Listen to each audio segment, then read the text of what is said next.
महानुभाव, बैंक के अरबों रुपये चेक के जरिए जब छोटी सी जेब में रह सकते हैं, तो लाखों ग्रंथों का ज्ञान स्रोत रूपी चेक के जरिए पुस्तक में क्यों नहीं रह सकता। उदाहरण के लिए, एक ही रुपये में 1 लाख आदमी यह जाने कि हवाई जहाज कैसे बनता है या बिजली से खबर कैसे जाती है, तो इसमें आपत्ति क्या। संक्षेप में इस छोटे से मस्तक में कितना ज्ञान समा सकता है, इसका हिसाब न बताया जा सकता है और न जानने की जरूरत है। ज्ञान, खुशबू, प्रकाश इत्यादि सबसे चुस्त हैं। मैं को यह ज्ञान तो होता ही है, मैं को यह ज्ञान तो होता ही है कि जिस राज्य के नियम के लिए वह तैयार हुआ है, वह शीघ्र हाथ आने वाला नहीं। उसके लिए 2-4 दिन, 2-4 वर्ष, 2-4 युग का युद्ध भी नाकाफी है। उस युद्ध का आरंभ है, शायद वह भी न हो, पर अंत तो है ही नहीं। यह ज्ञान उसका ठीक ही है। जीवन युद्ध का दूसरा नाम है हाथ पांव, लाठी तलवार से लड़ना युद्ध कहलाता है। विचारों से लड़ना जीवन, प्रत्येक जीवन हमारे महान युद्ध की एक लड़ाई मात्र है। इस चिंता से मैं को हताश करना कि युद्ध कब खत्म होगा, मूर्खता है। समय का कब अंत होगा या आकाश का अंत कहां है, इनका जवाब ना पाकर जैसे हम हताश नहीं होते, उसी प्रकार अनंत युद्ध से भी हमें घबराने की जरूरत नहीं। प्रकाश जिस प्रकार जगह नहीं घेरता, ज्ञान उस तरह बोझिल नहीं होता। उसी प्रकार विचार युद्ध कष्टदायक नहीं होता। वर्दी पहने तैयार योद्धा मैं युद्ध की अनंत समझते हुए भी उत्साह के साथ रण में कूदता है और अंत तक लगे रहने में ही आनंद मानता है। वह मोक्ष के बहकाने वाले पड़ाव की अपने लिए जरूरत नहीं समझता, क्योंकि वह जानता है कि मोक्ष का स्वरूप कोई कुछ भी क्यों ना बताए, वास्तव में वह आत्मा या मैं की मृत्यु का ही दूसरा नाम है। वह तो यह समझता है कि जो भी उसको अपनाएगा वह मृत्यु के सुख को भी नहीं पाएगा और युद्ध को, जीवन को सुखकर भी न बना सकेगा। वह तो सदा योद्धा बने रहने में आनंद मानता है। रोज किसी न किसी तरह युद्ध के मैदान में जाने के लिए वक्त निकाल ही लेता है, क्योंकि उसको ही वह अपना काम समझता है। देही ही वह है, ऐसा वह नहीं समझता। वह समझता है कि उस देह के अंदर आत्मा भी है और देह के समान उसको भी खुराक की जरूरत होती है। उसको भूखा रखना देह को भूखा रखने से ज्यादा बुरा है। आत्मा को दी हुई खुराक जाया नहीं करती, जबकि देह को दी हुई खुराक जाया भी जा सकती है, ज़्यादा भी जा सकती है। देह की खुराक देह को कुछ दिनों लाभ पहुंचाकर आत्मा को दुविधा दे सकती है, पर आत्मा की खुराक आत्मा का तो सदा फायदा करती ही रहेगी, क्योंकि देह को भी जब तक वह उसके साथ रहना पसंद करे लाभ पहुंचाती रहेगी। सच्चे और निर्भीक योद्धा की तरह उसे सिपाही की वर्दी जब भी उतारनी पड़ती है, तब इसीलिए उतारनी पड़ती है कि उसको हवलदार की वर्दी पहननी है। यह हवलदार की वर्दी इसलिए उतारनी पड़ती है कि कप्तान की वर्दी पहनने को मिल रही है, इसलिए उस वर्दी को हमेशा के लिए छोड़ने का भी कोई दुख उसको नहीं होता और होना भी नहीं चाहिए। देह आत्मा की वर्दी के सिवा और है क्या चीज, पर सिपाही को वर्दी उसी तरह साफ और ठीक रखनी पड़ती है जिस तरह अपनी देह रखनी पड़ती है। क्या वह रखता ही है? वर्दी संदेह नहीं, शत्रु पर रौब डालती है और जीत में एक हद तक सहायक होती है, पर एक हद तक ही। देह रौबदार होने से वर्दी का रौब कई गुना बढ़ जाता है। यह बात बजनी मैं को भली प्रकार मालूम रहती है, इसलिए वह देह और वर्दी को तो ठीक रखता ही है, पर आत्मा की सफाई और स्वस्थता पर भी ज़्यादा वक्त लगाता है। और यही वजह है कि इसकी देह से भी उसकी उन्नत आत्मा का पता चलने लगता है। देह के अन्न गोदाम की तरह उसकी आत्मा का अन्न गोदाम अच्छे अच्छे स्वच्छ और पोषक अन्न मेवों के स्थान पर अच्छी अच्छी पुस्तकों से भरा रहता है। जिस तरह कारखानों में कच्चा और बदशक्ल माल जाकर बढ़िया चीज़ें तैयार होकर बाहर आती हैं, ठीक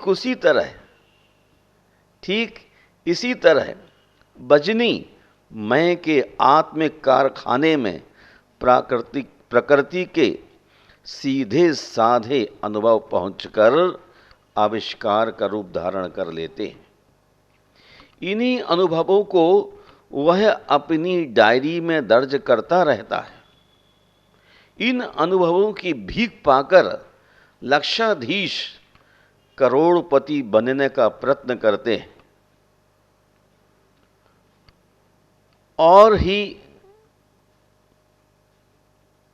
और भी जीवन में क्या चाहते हैं। कभी कभी तो बड़े बड़े तपस्वी तक इन अनुभवी टुकड़ों के लिए लालायत रहते हैं और भूले भटके मिल जाने पर बड़े आनंद के साथ खाते हैं और इनके स्वाद का वर्णन अपने भक्तों के सामने करते रहते हैं।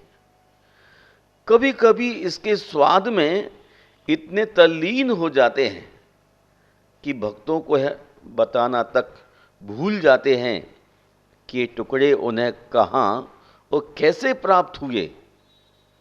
गूदड़ हमारी दृष्टि में गूदड़ है, कागज के कारखाने वाले की दृष्टि में वह धन है, मेला हमारी दृष्टि में एक बदबूदार चीज अतः त्याज्य है, पर किसान की दृष्टि में खाद है, स्वर्ण है, सब कुछ है। ठीक इसी प्रकार बजनी मैं की दृष्टि में पुराने हाथ के लिखे शास्त्रों के फटे टूटे पन्ने पुरानी पुरानी झींगुर खाई किताबें, कूड़ा नहीं लाल है हीरा है। वह उन्हें लालों और हीरों के बदले खरीद लेगा। उनका पारायण कर ऐसी चीज तैयार करेगा जिस पर हीरे और लाल वारे जा सकते हैं। ऐसे ही किसी एक तत्व को लगातार दो कान और नाक लेकर राम, सीता और लक्ष्मण 14-14 वर्ष जंगल में रह सके और बुद्ध जब वह रात भरे खजाने पर लात मार सके। कोई यह ना समझे कि यहां प्रवृत्ति मार्ग का गुणानुवाद किया जा रहा है। यहां तो प्रवृत्ति मार्ग की हीनता दिखलाई जा रही है, क्योंकि यह सब तो अज्ञानी के अनुभव रूपी टुकड़ों पर पागल हुई आती है। कोई यह भी न समझे कि अगर त्याग का यह गुणगान नहीं है तो लक्षाधीश का ही सही, पर लक्षाधीश भिखारी शब्द का प्रयोग तो इसी में पीछे किया जा चुका है। और इतना ही काफी है कि उनका भी गुणगान यहां नहीं हो रहा है। यहां तो गुणगान हो रहा है ज्ञानी का, बजनी मैं का। और यही वह प्राणी है जो मानव समाज को देव समाज बनाकर छोड़ेगा, या कम से कम देव समाज जैसा समाज तैयार कर पाएगा, कर जाएगा। उसके आगे मानव समाज ऐसा ही होगा जैसे मनुष्य के सामने लंगूर और बंदर। यह त्यागी धनाढ्यों के लिहाज से बीच का मार्ग भले ही हो, वास्तव में यही सर्वोत्तम मार्ग है। और मैं की उन्नति इसी मार्ग से हो सकती है। एक मंदिर की दाईं बाईं दीवारों की अपेक्षा कलश बीच में भले ही हो, पर दोनों दीवारों से ऊंचा वही होता है। पहाड़ की चोटी बीच में होने से ही ऊंची होती है। बीच का मार्ग ही श्रेष्ठ, बलवान और मार्ग प्रदर्शक होता है। नदी की बीच की धारा ही नदी का मार्ग निश्चय करती है, न कि किनारे का ठहरा हुआ जल। मस्तक कितना ही शशीम क्यों न हो, उसमें असीम ज्ञान रह सकता है। ज्ञान जगह घेरने वाली चीज नहीं। लाखों मन गुलाब के फूलों की खुशबू इत्र की शक्ल में एक छोटी सी बोतल में आ जाती। इसी तरह भंडार भर ग्रंथों का निचोड़ कुछ सूत्रों में आ सकता है, और उन सूत्रों का निचोड़ एक महासूत्र के रूप में मस्तक के एक कोने में बिना जगह घेरे बिठाया जा सकता है। यह कला बजनी मैं अभ्यास से सिखलाता हूं। मैं अभ्यास से सिखलाता है, और तब आसानी से अनेक ग्रंथों का ज्ञाता हो जाता है। ज्ञान का अनंत खजाना वह चाहे हमारे अंदर हो या सारे संसार में भरा हो, कुछ इस प्रकार का है कि उसको सब एक ही समय एक साथ अपना सकते हैं और एक समय में एक साथ खर्च कर सकते हैं। उस खजाने में कभी कभी नहीं होती। अगर वह बाहर ही है, समझ में नहीं आता कि वह बाहर है, तो अनेकों के मस्तक में किस प्रकार रहता होगा। इसके समझने में कोई दिक्कत नहीं होना चाहिए। आजकल ऐसा ही है कि ही संत समझे जाते हैं और संतों की तरह ही पूजे जाते हैं, पर इसका प्रारंभिक इतिहास ऐसा नहीं है। आरंभ में ज्ञानी जन ही संत नाम से पुकारे जाते हैं और अपनी सुविधा के लिए लाल रंग के कपड़े भी पहनते थे या भस्म भी रमा लेते थे, पर अब तो लाल रंग या भस्म लगाना संत बनना हो गया है, जो सर्वथा गलत है। अस्तु धनाढ्य ये भी नहीं जानते कि सच्चे संत भी उनको आनंद नहीं दे सकते, लेकिन अगर वे जानते भी होते तब भी उनके पास तो जाना ही पड़ता, क्योंकि धनाढ्यों की अपेक्षा ज्ञानी कहीं अधिक सुखी होते हैं और आनंद मस्त पाए जाते हैं। एक आनंदी प्राणी यदि आनंद दे नहीं सकता तो कम से कम यह तो जरूर बता सकता है कि वह किस प्रकार प्राप्त किया जा सकता है। इसके लिए धनाढ्यों का पैरों गिरना ठीक भी है। प्यासा पानी के स्थान बताने वाले का या गरीब धन की जगह बताने वाले का एहसास माने या पूजा करे तो बेजा नहीं। मतलब यह है कि बजनी मैं धन की गति कहां तक है। लक्ष्मी क्या कर सकती है और क्या नहीं कर सकती, रुपया क्या सुख देता है और क्या क्या दुख उत्पन्न करता है, सबसे खूब वाकिफ होता है। इसलिए वह उससे वही काम लेता है जिसके लिए उसकी सृष्टि हुई है। मैं के नियमों में लक्ष्मी का स्थान दासी का है और रहेगा, क्योंकि वह साथ जाने वाली चीज नहीं।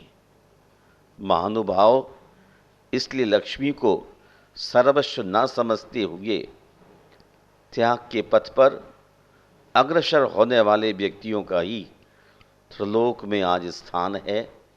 हम लक्ष्मी पुत्रों को आशीर्वाद देते हैं कि उन्होंने अपने पूर्व पुण्य और वर्तमान पुरुषार्थ के माध्यम से लक्ष्मी का संचय किया, लेकिन अग्रिम पुण्य को बढ़ाने के लिए उन्हें धन का त्याग कर, अहम का विसर्जन कर अपनी आत्मा को पाने का पुरुषार्थ करने लक्ष्मी को अपनी दासी समझना चाहिए। वही व्यक्ति अपने लक्ष्य को, जिनवाणी को, द्वादशांग वाणी को समझ सकता है और भेद विज्ञान करके वीतराग भाव से तीन भुवन में सारभूत वीतराग को उपलब्ध हो सूत्र ग्रंथों का स्वाध्याय करता हुआ अपने लक्ष्य को साध सकता है। जय बोलिए महावीर भगवान की जय।